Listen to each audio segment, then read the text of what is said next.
You're watching WUFT-TV News. This is a WUFT News update. I'm Ellie Shreve.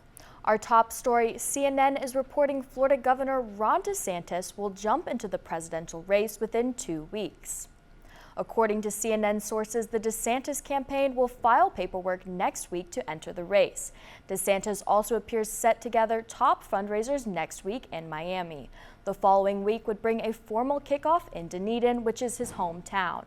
Just 2 weeks ago, the governor talked about a decision saying, quote, "What happens in the future, we'll get on that relatively soon. You either gotta put up or shut up on that as well." His bill signings this week speak loudly about positioning himself as a conservative culture warrior. He boosted education funding, including voucher programs, and also signed off on tougher rules for teachers' unions. He announced more higher education funding, but will ban spending any more state dollars on DEI, diversity, equity, and inclusion.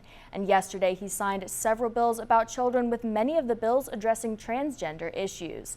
Tampa reporter Melissa Marino reports on the reaction to those new laws. Governor Ron DeSantis signing 5 bills at a Protecting Florida Children event at the Cambridge Christian Academy in Tampa. We need to let our kids just be kids. Most focus on LGBTQ issues. The new laws ban gender-affirming care for minors, ban classroom instruction on sexual orientation and gender identity in pre-K through 8th grade, ban children from sexually explicit adult performances, including drag shows, as well as restrict the use of pronouns in schools and restricts bathroom use based on your sex. We're protecting kids, and we're going to protect kids when it's popular. We'll protect kids even when you take some incoming as a result of maybe offending some ideologies or some agendas out there, but that's fine. Critics are calling it an attack on the LGBTQ community. Governor Ron DeSantis has just signed into law the largest slate of anti-LGBTQ bills in Florida's history. And we receive this as it is intended, as an all-out attack on freedom. Trans advocates fear the new laws will only fuel more fear and hatred. We have families that are leaving the state because they cannot properly parent their child. The final bill signed yesterday at the Christian Academy involves access to school sports. One provision also allows public prayer at the beginning of high school sporting events. Gainesville is focusing on civil rights with a new Journey to Juneteenth kickoff event tomorrow at 9 a.m. at City Hall.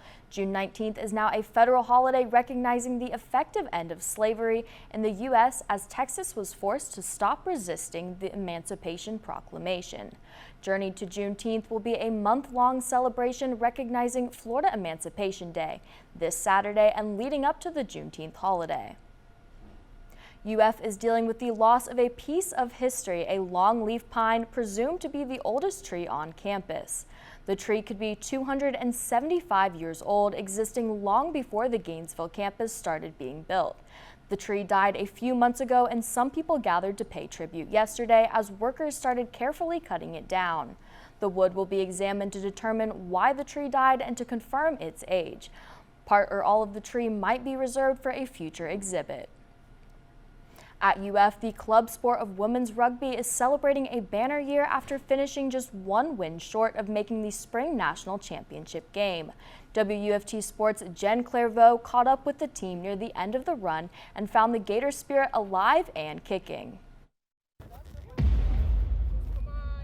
Grab the leg, find it. Go, Bella, go! Go, Bella, keep fighting. Keep fighting. That's what the UF Women's Rugby Club team is all about. Fighting through any hardships they may encounter.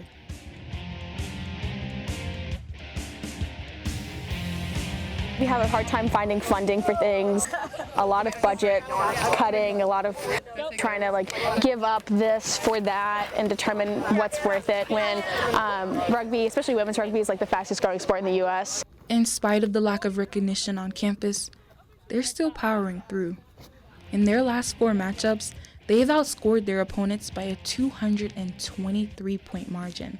That includes their first victory over UCF since 2008 and the recent 88-5 beatdown on FSU. Despite not having a packed-out swamp of 80,000 screaming fans on game days to give them an extra boost of confidence, they found it in each other. The biggest part of it, I think, is empowerment. So when I was younger, you know, really timid all the time, didn't know who I was, but then I got here and everyone helped me find my own identity, and I've become really confident in my own skill, which makes me confident in every other aspect of my life. 100% for everyone, all the time, always. So I think women's rugby is almost idyllic in some ways. A win or a loss will impact the trajectory of their season, but will never impact their love for the game. In the end, Virginia beat Florida to earn a slot in the spring national championship game. But the Virginia club couldn't afford to travel to Houston, so BYU won a second straight title, this time by forfeit. Alachua County gets its first ever Mr. Football. Buchholz High School's Creed Whittemore just received the Mr. Football Award presented by Florida's dairy farmers.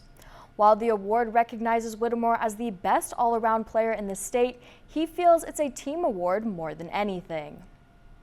Yeah, I think it's just a testament to the team, really. You know, I can't do everything by myself, and you know, there was times where, you know, maybe I threw a bad ball and they caught it, and you know, maybe I made the wrong play and it just happened for me. So, you know, I want to, you know, thank the Lord and my family and just the people around me that made it happen. Whittemore left his legacy at Buchholz as a quarterback, leading the Bobcats to a 10-3 record his senior season. He's now hoping to make his mark as a wide receiver at Mississippi State University. Congratulations, Creed. That's our time for now, but your Florida news is always on at WUFT.org.